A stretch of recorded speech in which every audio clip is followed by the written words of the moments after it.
बहू और ससुर की प्रेम कहानी। नीला एक सुंदर, सुसंस्कृत और शिक्षित लड़की थी।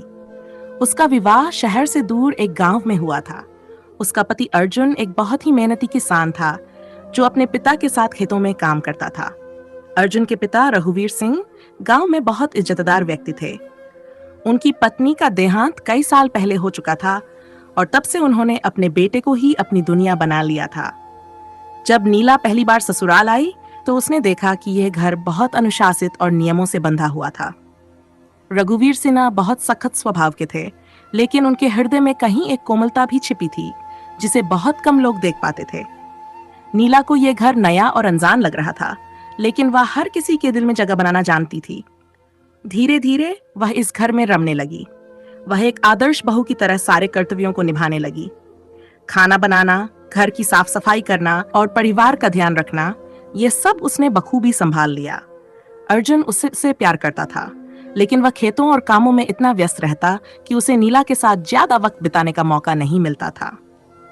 दूसरा अध्याय, भावनाओं का जागरण। समय बीतता गया। नीला और रघुवीर सिंह के बीच एक अनोखा रिश्ता बनने लगा। वह उसकी हर जरूरत का ध्यान रखते और नीला भी उनकी सेवा में कोई कमी नहीं छोड़ती। शुरुआत में यह बस एक सम्मानजनक रिश्ता था, लेकिन धीरे धीरे दोनों के बीच एक अनकहा जुड़ाव पनपने लगा। रघुवीर सिंह को यह एहसास होने लगा कि नीला उनकी पत्नी की तरह उनका ख्याल रखती है। उनकी चाय से लेकर उनके भोजन तक हर चीज में नीला की आत्मीयता झलकती थी। दूसरी ओर नीला को भी यह महसूस होने लगा कि रघुवीर सिंह के साथ समय बिताना उसे अच्छा लगने लगा है।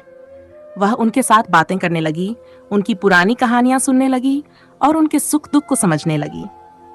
रघुवीर सिंह भी पहली बार किसी से इस तरह खुलकर बात करने लगे। उनकी हंसी, जो सालों से खो गई थी, अब फिर से लौट आई थी। लेकिन इस नए भावनात्मक जुड़ाव ने उनके दिलों में एक हलचल मचा दी थी। वे जानते थे कि यह रिश्ता समाज के नियमों के खिलाफ है, लेकिन दिल की भावनाओं पर किसी का जोर नहीं चलता। तीसरा अध्याय, प्यार या अपराध। एक दिन गांव में किसी ने नीला और रघुवीर सिंह को एक साथ हंसते और बातें करते देख लिया। ये बात जंगल की आग की तरह फैल गई। लोगों ने उनके रिश्ते को गलत नजरों से देखना शुरू कर दिया। अर्जुन को भी इस बारे में बातें सुनाई देने लगीं। एक रात अर्जुन ने नीला से सीधे सवाल किया, क्या तुम्हारा और बाबूजी का रिश्ता सिर्फ आदर और सेवा तक सीमित है? नीला की आंखों में आंसू आ गए। उसने धीरे से कहा, मैंने कभी कोई गलती नहीं की, लेकिन हाँ, बाबूजी के साथ मुझे एक अलग सा जुड़ाव महसूस होता है। वह मेरे अपने से लगते हैं। अर्जुन इस जवाब से संतुष्ट नहीं हुआ। उसने अपने पिता से भी बात की।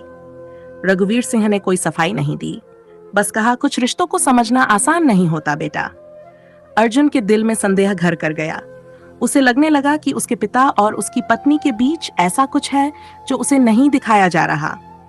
गांव के लोगों की बातें अब उसे चुभने लगी थीं। चौथा अध्याय, समाज का निर्णय। धीरे धीरे यह चर्चा गांव भर में फैल गई। लोग रघुवीर सिंह और नीला को लेकर तरह तरह की बातें करने लगे। समाज ने इस रिश्ते को गलत करार दिया और पंचायत बैठा ली गई। पंचायत में सबसे बड़ा सवाल यही था, क्या एक बहू और उसके ससुर के बीच ऐसा कोई रिश्ता हो सकता है जिसे समाज स्वीकार सके? रघुवीर सिंह ने सबके सामने सिर झुका लिया और कहा, मैंने कभी मर्यादा नहीं तोड़ी, लेकिन मैं मानता हूं कि मेरे और नीला के बीच एक भावनात्मक रिश्ता है। ये प्रेम है, पर यह अपराध नहीं है। समाज ने इसे स्वीकार नहीं किया। फैसला यह हुआ कि या तो नीला इस घर को छोड़ दे या रघुवीर सिंह गांव से चले जाएं। नीला ने अर्जुन की ओर देखा, फिर रघुवीर सिंह की ओर। उसकी आंखों में दर्द था। उसने रघुवीर सिंह से कहा, बाबूजी आप क्यों जाएं? यह घर आपका है, मैं ही चली जाती हूँ। लेकिन रघुवीर सिंह ने अपना सामान उठाया और गांव छोड़ दिया। उन्होंने कहा, अगर इस रिश्ते का अंत त्याग में ही है तो यही सही होगा। अंतिम अध्याय, प्यार का त्याग।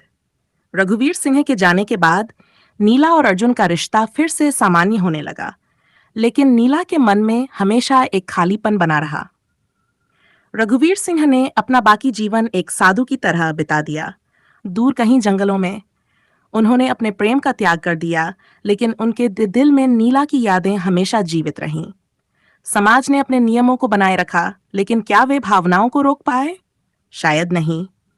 कुछ प्रेम कहानियां पूरी नहीं होती, लेकिन वे अमर हो जाती हैं।